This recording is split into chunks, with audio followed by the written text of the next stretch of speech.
Right. Good evening, everyone. For President's News, it's the 3rd of February 2021. Nick Swatton will be pleased that Christmas is finally over because Candlemas, of course, fell yesterday. As you can see, the President is in new digs. I am nearer to Norman Park. I was very sad to leave the clubhouse, which I did, was it yesterday, maybe the day before yesterday? Actually, I think it was yesterday. So that was a great moment for me personally, a period of transition, but boy, have I loved living at the heart of our club. But, you know, moving now nearer to Norman Park, I think that'll be great. It's really going to disappoint Alan Stevens that there's going to be no noise from passing trains during President's News. Good evening, everyone joining the feed. Really nice to see you all here. Steve Hollingdale, how are you? Loving your comedy posts on Facebook recently. Very, very dry. Very, very good. Keeping everyone's spirits up. I should say thank you to Alan for his congratulatory email in light of the Club of the Year award. And it's so great that he keeps writing to us. I can see Margaret Baldwin's on the feed. Alan often copies John Baldwin in, and even Tim Souter as well. So really great that he does that. And we love hearing the news from New Zealand, of course. Great to have the opportunity to compare and contrast with what's happening over there with our own season.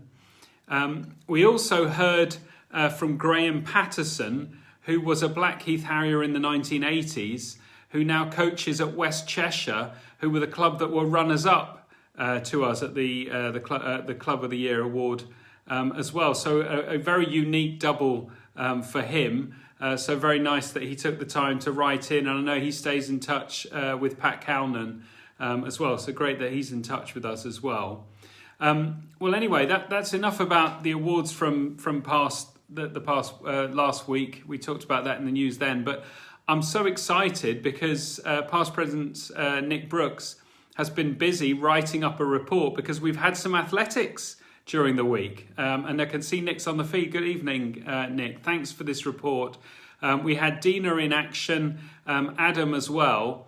But there's been quite a few indoor results as well from various places overseas. So here's Nick's report.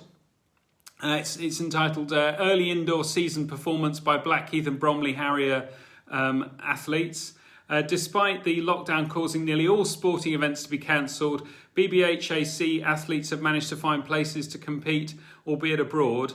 And here are some of the early indoor season efforts from Europe and the US. Dina Asher-Smith, having not raced indoors in recent times, ran a 7.08 in the 60 metre sprint to equal her PB and, of course, club record in winning the World Athletic Tour Gold event on Friday in Karlsruhe in Germany. And 2 days later in Dusseldorf, clocked a useful 7.12 to win the ISTAF indoor event. We all very much enjoyed watching that on the BBC. In the US, the club has many athletes studying at numerous universities across the country. You only have to head to Instagram to see that. At College Station in Texas on the 16th of January, Emanuela Aliu clocked 7.38 over 60 metres. Lewis Mills ran 8:45.04 over 3,000 metres. And on the same day in Ann Arbor in Michigan, Marcia Say clocked 24:57 over 200 metres. And over the 60 metres hurdle, she put in 8.39. So good, busy day for Marcia.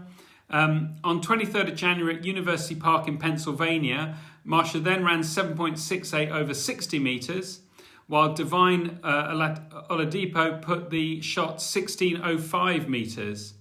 And on the 29th of January in Lubbock, Texas, Ethan Brown ran 21.9 over 200 metres and then also recorded an indoor PB in the 400 metres, clocking in at 46.69. Emanuela Aliu was there recording 23.78 over the 200 metres. And then Adam Gemili was also in the US, and he clocked 6.81 over 60 meters in Fayetteville, Arkansas on the 24th of January. And on the 31st of January, one of our V35 athletes, Zara Asanti, let 11.93 in the triple jump at an event in Lyon in France. So people competing from all over. Nick, thank you so much for that report. It's great to have that. In the UK, we've been reporting over 10 million vaccinations carried out.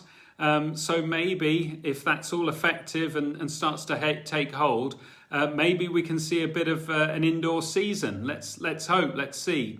A shout out to John Wakeman, who had his jab this week. Well done, John. That was great.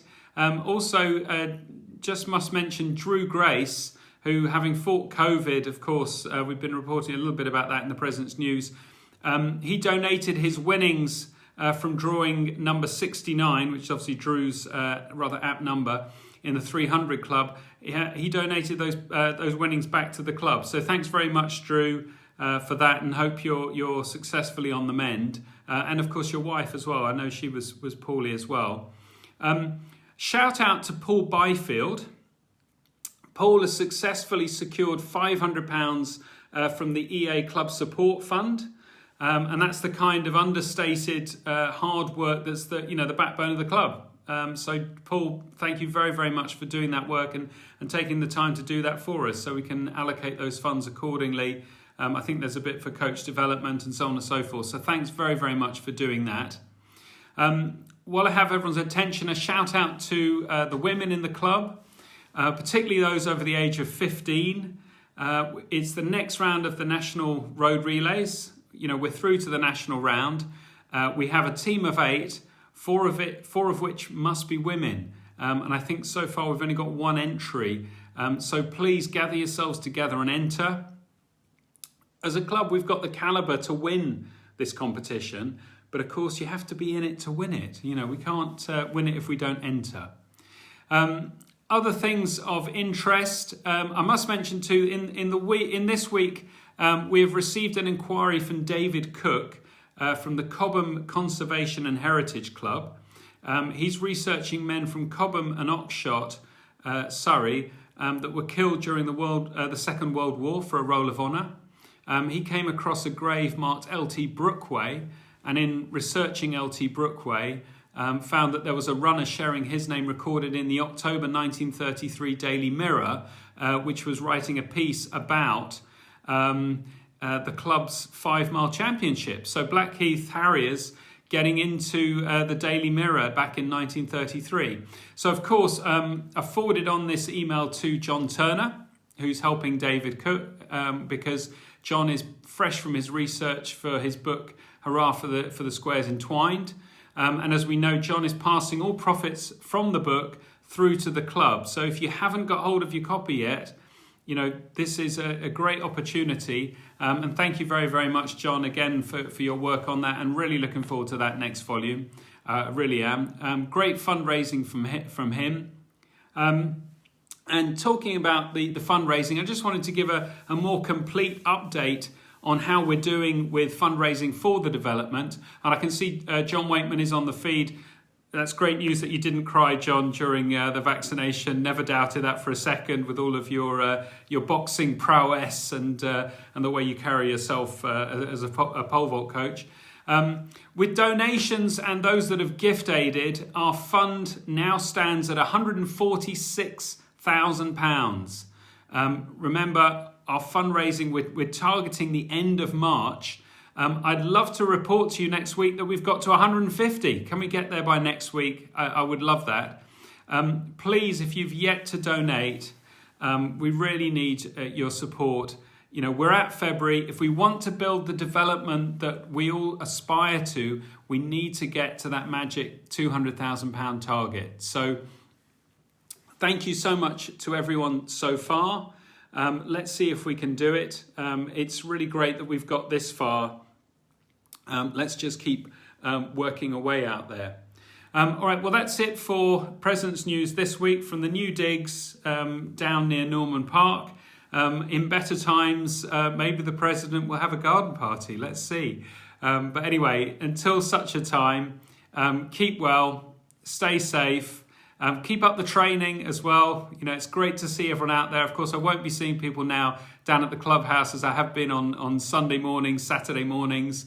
It was great seeing Ian Furler took around some of the youngsters actually around the club 10 mile at the weekend. Obviously, socially distanced, very careful, but great having them introduced to those club courses. And gosh, I hope we do get some cross country soon and just some athletics. But great to get those indoor results. Thanks very much again, Nick Brooks, for your work doing that. Congratulations to John Blackie as well and Dina. That's great performance from her. Really, really good. And great to see Adam in action too. Let's hope we get this Olympic year underway and they can go out and really give the best for the club. I mean, how exciting.